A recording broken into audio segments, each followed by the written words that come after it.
This week on Engage the Sage. Hi everyone, I'm Don Saucier. Welcome to this week's episode of Engage the Sage. This week we're continuing our conversation on the empathetic course design perspective by talking about how to infuse empathy into your course assignments and assessments. Please make sure you check out our previous videos on the overall empathetic course design perspective and also how to infuse empathy into your syllabus, your Zoom policy, your course structure, and your course policies. Today I have 5 recommendations for how to infuse empathy into your course assignments and assessments. Assignments and assessments are often the most stressful, the most anxiety producing, and the most contention aspects to your course. I think the recommendations that I have for you today are going to make these more manageable and maybe even more fun for you and for your students. My first recommendation for how to infuse empathy into your course assignments and assessments is to give your students choice in how they complete the assessments and the assignments. Give your students choice in what to do. Give your students choice in how to do it. Give your students choice in when to do it. Maybe you give your students an option between writing a paper or providing a video presentation. Maybe you let your students pick the topic they might want to pursue in an assignment. Maybe you give 3 different due dates and have your students do 2 of those 3. Maybe you give wildcards or tokens that your students can spend for the weeks they're not going to do the assignments. No matter which of these you pick, what you're doing is you're giving your students some empowerment over their own education. You're giving your students the opportunity to find what's going to work for them, to demonstrate their learning in a time that's going to work best for them. This is going to reduce their anxiety, this is going to reduce their stress, and it's going to make it easier for them and for you. My second recommendation is to give your students lower stakes assignments more often. Now, I especially mean this in place of higher stakes assignment that happen less often. One of the things I remember as an undergraduate is one of my classes, I had a midterm for half the points and a final for the half the points. If I had a bad day, my grade was going to be really hit hard. And one of the things that I try to do with my students is to reduce the amount of stress and anxiety that is produced by those higher stakes assignments. I try to make it less likely that one bad day is going to hurt my students' grades a lot. I try to make sure that some of the points in my class are what I call effort points. There are points that the students are going to get by putting in a good faith effort at demonstrating their learning, and it's going to focus less maybe on the accuracy of the assignment. If you have more assignments in your class that are lower stakes, that allow your students to get into the routine of demonstrating their learning successfully, it's going to make less anxiety for them and less anxiety for you. Another note is be careful with comprehensive assessment. Only use comprehensive assessment when it's really important that your students demonstrate your learning over an entire unit. Don't just do it to make things unnecessarily hard. My third recommendation is to make sure that your course assessments and assignments are fair and reasonable. If you're going to give exams, don't try to trick your students on those exams. Don't be hard just to be hard.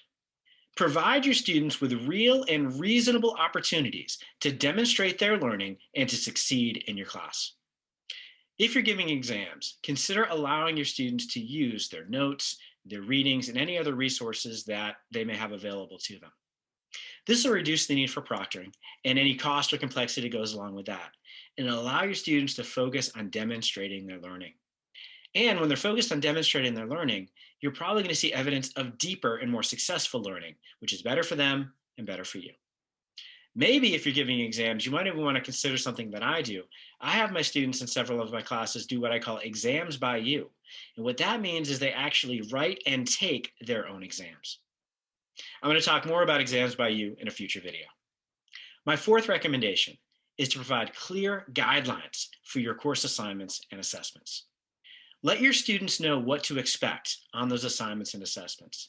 Let them know how they're going to be graded. Let them know how they can earn points, and let them know how they can succeed on your assignments. I recommend making video guides for your students for each of your assignments and letting them know how it is that they can do well. Let them know answers to any questions you anticipate they might have, and give them tips and recommendations for doing really well in those assignments. Let your students know what resources are and are not allowed in completing those assignments and those assessments. Let your students know if you're allowing them to collaborate with each other on those assignments and assessments.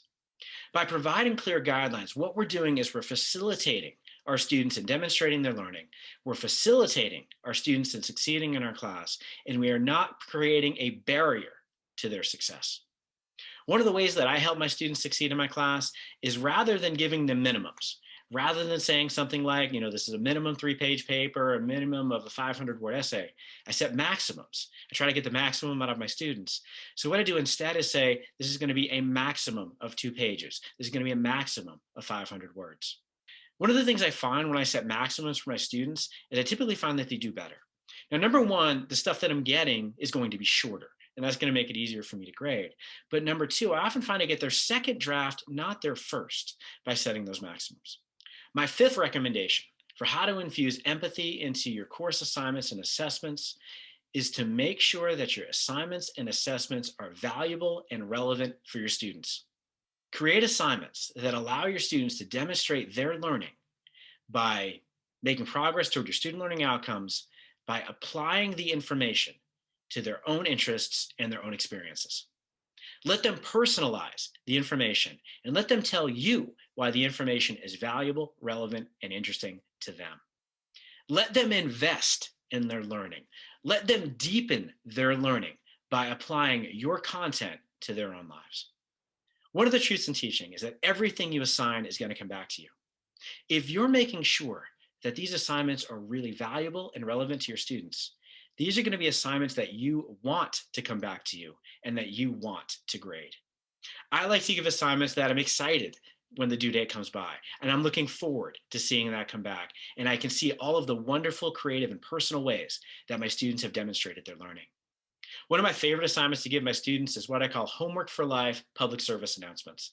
So what they'll do at the end of the semester is they'll create a public service announcement, either in writing or in video, and they'll tell me the number one things that they think everyone should take away from my class to make their world a better place. It's really fulfilling and wonderful to read what my students come up with in applying my course content to making the world a better place. So there you have 5 recommendations for how to infuse empathy into your course assignments and assessments. I think these 5 recommendations are not only going to help your students better demonstrate their knowledge and succeed in your class, but they're also going to reduce anxiety and reduce contention for both you and for them. And what's going to happen is it's going to make that course experience much more fulfilling and valuable for everybody. In the comments below, I would love to hear how you infuse empathy into your course assignments and assessments.